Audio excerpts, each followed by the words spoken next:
Yesterday, a terrorist who describes himself as an ethno-nationalist, eco-fascist, semi-right-wing, semi-left-wing, semi-socialist racist opened fire at two mosques in Christchurch, New Zealand, killing at least 49 people.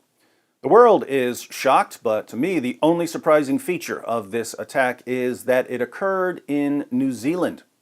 Apart from that, I've been predicting attacks like this for years.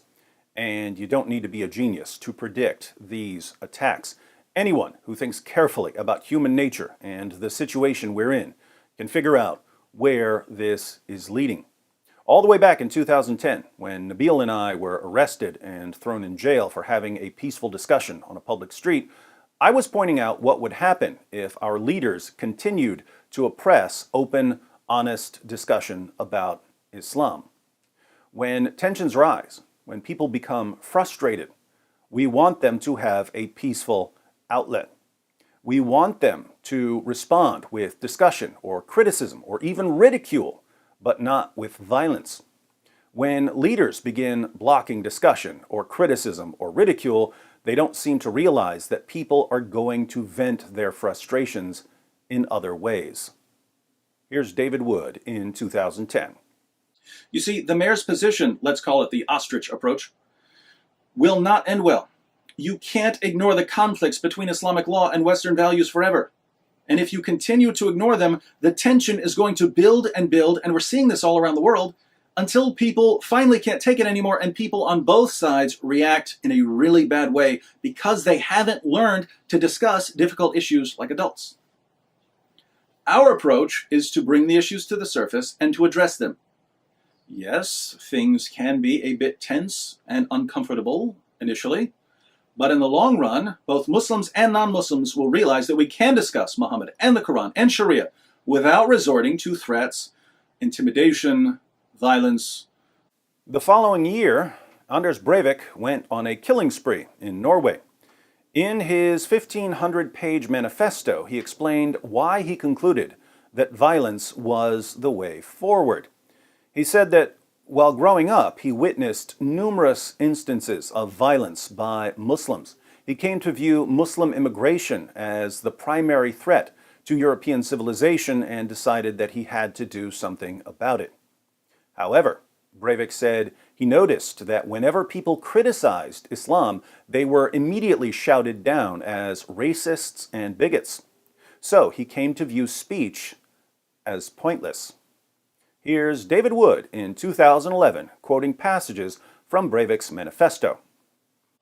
In the 1990s, when Breivik became convinced that Islam is a threat to European civilization, he decided to go into politics. But he soon realized that anyone who questions Islam is labeled a racist and marginalized. Since Islam was beyond criticism, Breivik came to regard political participation as utterly pointless. It is meaningless to participate in the democratic process when you are not allowed to raise important issues without being subjected to political and social persecution through stigmatization and ridicule. It is time to acknowledge that we, the cultural conservatives of Western Europe, are deceiving ourselves to believe that it is remotely possible to change the system democratically. Breivik realized this in the year 2000. Around the same time, he also concluded that the media has such a stranglehold on public perception, speaking out against Islam is futile. There is no freedom of speech in Europe. If you don't cheer and embrace your own annihilation, you are a racist bigot, an enemy of the establishment, and must be suppressed, ridiculed, undermined, and persecuted. Well now, you're a young Norwegian who sees immigration and Islam as the chief threats to Western society, but all peaceful avenues of addressing these threats have been blocked by politicians and the media. What do? In order to successfully penetrate the cultural, Marxist, multiculturalist media censorship, we are forced to employ significantly more brutal and breathtaking operations which will result in casualties. In order for the attack to gain an influential effect, assassinations and the use of weapons of mass destruction must be embraced. The primary goal of the shock attacks is not the immediate physical manifestation of the attack, destroying a few buildings, killing a few hundred traitors, but rather the indirect effects.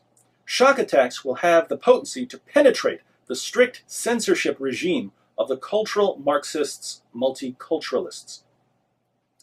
The purpose of the violence is to break through the protective wall the media has constructed around the topic of Islam. Now, Breivik apparently has some mental health issues, but that doesn't mean that other people won't come to the exact same conclusions that he came to. So, I've been warning people for years that we're going to see more of this. Think about it. Lots of people are concerned about the spread of Islam. They're worried about their children. They're worried about terrorism. They're worried about rape gangs. But the moment they start to express any concerns about the teachings of Muhammad, they're called racists and bigots and hate mongers and Islamophobes. It doesn't take a prophet to realize that some of these people are going to give up on discussion and dialogue and instead turn to violence. Here's me predicting this, once again, during a live stream with Robert Spencer just last year. Breivik says, and I'm pointing this out because this is a conclusion I believe other people will come to eventually, right? Other people will come to this conclusion that we cannot have an open, honest discussion about Islam. It's going to be pointless. People are just going to call us racists. Therefore, I just have to take matters into my own hands. Other people are going to, now to be clear, you and I don't believe it's over. We believe we still can have this discussion, and I happen to believe that Islam is going to keep pressing with jihad until people actually start to listen to what we have to say. But I mean the irony here that other people could come to this same conclusion, and Breivik says, "Hey, the reason I'm going on a killing spree is because you people won't let me solve my difficulties, my problems, or share my objections with my speech. You guys have shut down open discourse on these issues, therefore I'm turning to kill." And then that attack is now used to silence more people, right? So, yes. and for years it was, not just with you. Anytime you brought up any criticism of Islam, they said, aha, this is what gave rise to Anders Breivik.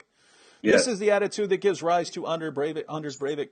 And so we have to silence these people so we don't end up with more Anders Breivik. Silencing people is what led to Anders Breivik.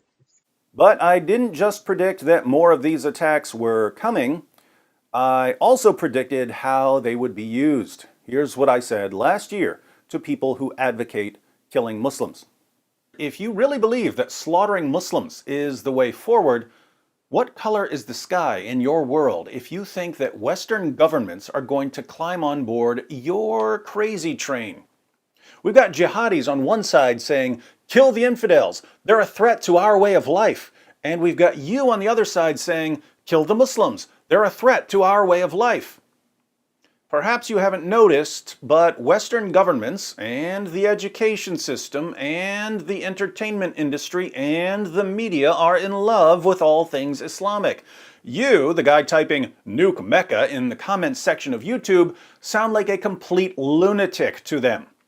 So unless you've been secretly developing some awesome mind control device that can convince politicians and reporters to completely reverse their positions, you're delusional if you think that your comments section rants are going to become public policy.